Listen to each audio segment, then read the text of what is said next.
Bonjour et bienvenue sur la chaîne de Papier et de Rêve. Je suis Ursula et aujourd'hui je vais peindre avec vous un paysage enneigé.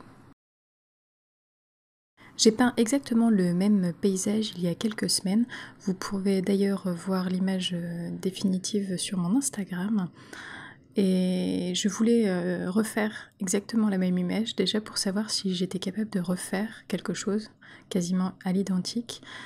Et aussi parce que j'avais beaucoup apprécié le faire et je me suis dit que ça pourrait être sympa de le faire en vidéo. C'est donc un paysage très simple avec un bout de lac sur la droite, quelques arbres dans le fond qu'on ne distingue pas vraiment, des bateaux sur la gauche et des brindilles en premier plan. Et comme il neige, les couleurs sont très similaires entre elles. On a l'impression d'avoir un paysage monochromatique. Et il n'y a que du contraste entre les zones très sombres et les zones lumineuses par la neige. Et pour rendre cet aspect monochromatique, j'ai utilisé une couleur de Daniel Smith qui s'appelle le Moon Glow, qui est un mélange déjà de 3 pigments, donc le bleu outremer, le viridian et le rouge anthracinoïde.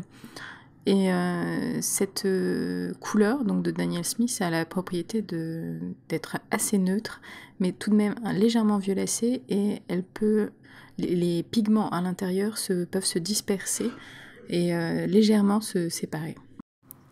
Et ça donne donc à cette couleur une texture très intéressante et qui peut se suffire à elle-même.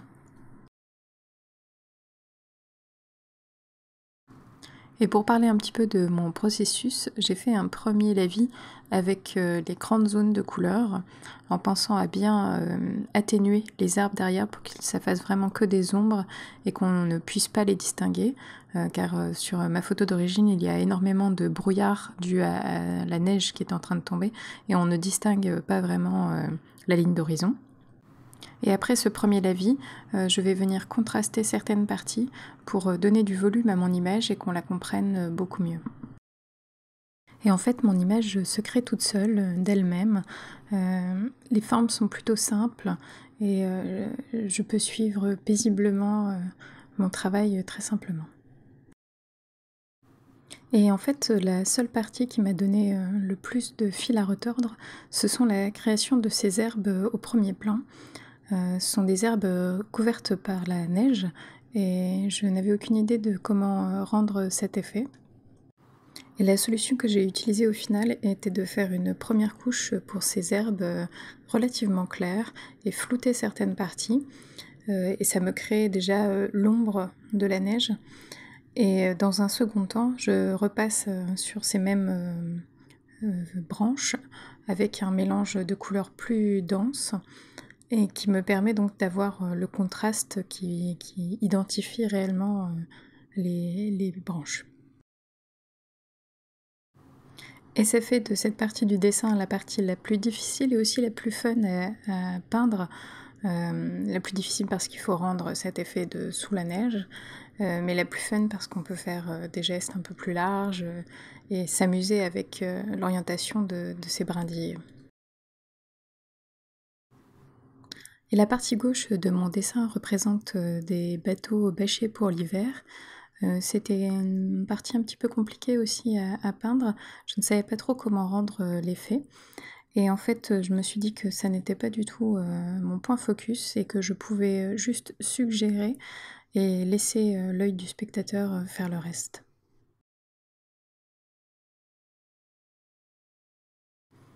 Et ce qui est assez intéressant quand on travaille des paysages enneigés comme ça, c'est que le blanc du papier joue un rôle très très important dans la peinture et c'est même l'élément principal. Et ça peut paraître étrange de ne pas remplir de couleurs toute ma feuille, mais en même temps, c'est exactement ce qu'il faut faire quand on veut représenter de la neige. Et j'ai maintenant ajouté cette deuxième couche plus sombre sur mes brindilles, et ça leur permet de leur donner vie, et on voit l'effet tout de suite. J'ajoute aussi encore plus de brindilles pour approfondir un petit peu ce premier plan et lui donner un peu plus d'importance. Et je vais ajouter aussi plus de contraste sur mon petit buisson au milieu de ma page et sur les bords du lac. Et cette image est déjà presque terminée. Parlons un peu du matériel utilisé. J'ai donc utilisé mon Escoda Versatile numéro 12, ainsi qu'un Black Velvet 1/4 de pouce,